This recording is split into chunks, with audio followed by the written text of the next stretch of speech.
All right, let's dive right into this explainer. Today, we're tracking a truly epic 1,000-day survival story of a single queen ant trying to build an empire from absolutely nothing. Imagine for a second being dropped into a completely hostile environment with one singular mission: build a thriving civilization from scratch. You've got no army, zero defenses, and absolutely no margin for error. That is exactly the scenario our queen ant faces here. We're going to break down the incredible strategies, the devastating setbacks, and the ultimate triumphs of this tiny, hidden world. Let's get into it. 1,000 days. That's exactly how much time she is given to build up her defenses against a looming existential threat. Now, to us, 1,000 days might just feel like a couple of years, but in the insect world, that is an absolute marathon of survival. Every single day counts. Every choice she makes in the dark, underground, is going to determine whether her lineage thrives or just gets wiped off the map entirely. Which brings us to the core tension of this whole explainer. Literally from day one, there's a wild rival colony sitting right on a nearby windowsill, just watching, waiting for her to slip up so they can invade and take the territory for themselves. This isn't just about building a nest, it's a full-on arms race. Our queen is trying to establish her domain while this aggressive neighbor is literally casting a shadow over her early efforts. The threat of total annihilation is right there from the very first grain of dirt she moves. So, how exactly does she survive those super vulnerable early days? Well, she treats her chamber like a total VIP bunker. The queen never ever steps outside the safety of her chamber.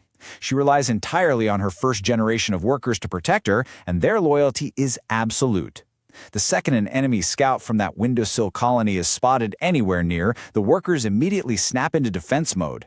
They don't run out to fight. Instead, they rapidly wall off the entrance to their nest. They prioritize the queen's safety above literally everything else, sealing themselves inside so they aren't discovered. But, just hiding isn't going to work long-term. To prep for the bigger war that's inevitably coming, the workers basically set up an underground bakery. They execute these incredibly precise steps, specializing in gathering seeds, hauling them deep underground into a dedicated storage chamber, and then literally grinding those seeds down into a bread-like substance to feed the growing batch of larvae. It's this highly specialized, amazingly efficient supply chain designed entirely to nourish the next generation. Okay, so flash forward 70 days. The whole seed strategy pays off big time with a massive population boom. But here's the catch. These fragile new workers are honestly no match for aggressive wild enemy scouts. Sure, our colony has numbers now, but they're uncoordinated and physically weak. To build actual strength and harden up their exoskeletons, they desperately need a sugar-rich food source, like honey. They are super vulnerable right now, and the clock is ticking before that wild colony realizes just how weak they truly are. And that vulnerability, it leads straight into our first massive crisis. Desperate for strength, the colony needs that honey, but they leave it sitting out, completely untouched for days, until a wild scout inevitably stumbles on it. And boom, it triggers this devastating surprise assault that overruns the colony. The wild ants swarm in, and it's a complete disaster.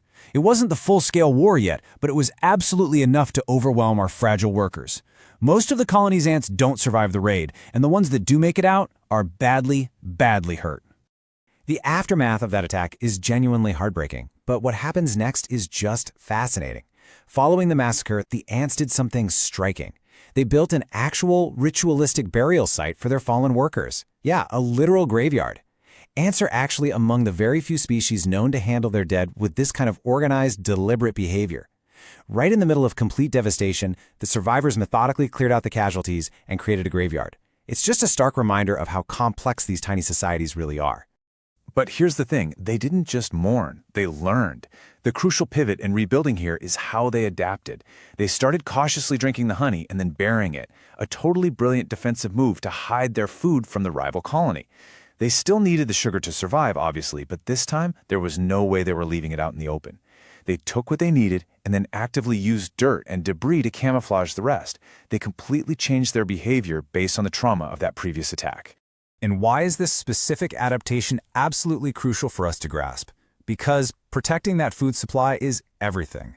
If the queen, who is the sole egg layer in the entire nest, dies, the whole operation collapses instantly. Food equals strong workers equal a well-defended nest, and a well-defended nest means the queen survives. Every single grain of sand they moved to hide that honey was a direct investment in the queen's life. As long as she's breathing, the empire can rebuild. All right, let's jump forward a bit. Fast forward to day 600. That fragile little nest has finally transformed into a legitimate, fortified stronghold, ready for a serious stress test. They spent basically 2 years recovering, refining their supply chains, pumping up their numbers. They are definitely not those fragile, uncoordinated workers from day 70 anymore. They are a hardened, organized military force now. But to know for sure, they need a real challenge. So, a test is run using 100 fruit flies, and the reactions were pure chaos. It's exactly what you'd expect. Some flies were captured right off the bat, some literally just froze hoping they wouldn't be seen, and others bolted but got caught anyway.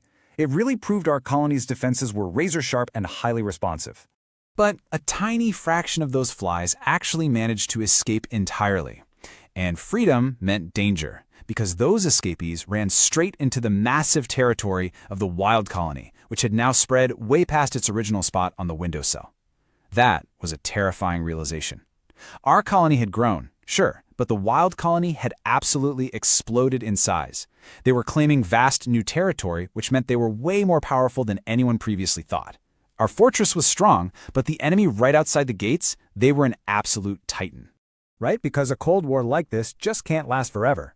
Over the next year, both colonies grew into these massive parallel empires until they finally clashed in an all-out, full-scale war. The wild enemy actually breached the tunnels underground. A scout from the wild colony slipped inside, and man, right after that, the invasion began.